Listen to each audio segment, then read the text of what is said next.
Yeah, so I grew up in Chicago in the little village area. It's actually called La Villita. It's a Mexican area that's full of I think it has like over 1 million Mexicans living in that part of Chicago.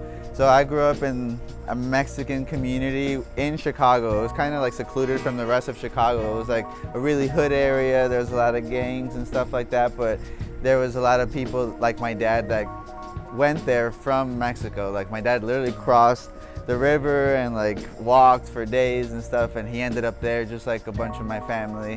And so I grew up with that kind of mentality. Like my family went from Mexico to the United States, that specific part of Chicago, to live a better life, and that's where I grew up.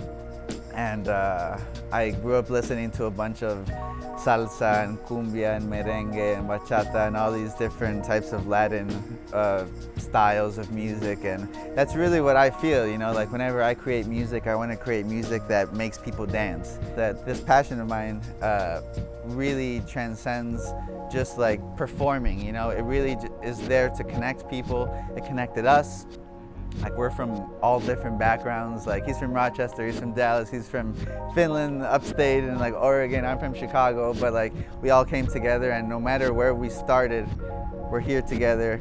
And whenever we perform in front of a new audience, those people are new fans and they follow us, and it's just bringing people together. Well, I spoke with Gabrielle and Andrew at our EP release at Elsewhere, like back in January before the whole pandemic.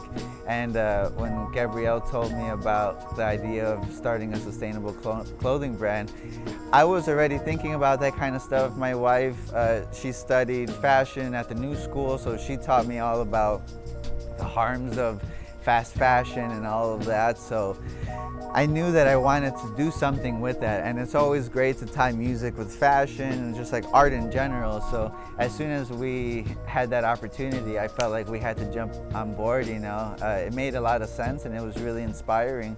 I feel like fashion is always going to keep going. People are going to keep buying clothes, but people have to be a lot smarter about how they purchase clothes, and we just have to, well, what's that term? It's like fashion with conscience, you know, conscience. That's really how we have to buy and just like live our life now. We really have to think about what we're purchasing. We can't just be wasteful about everything, you know?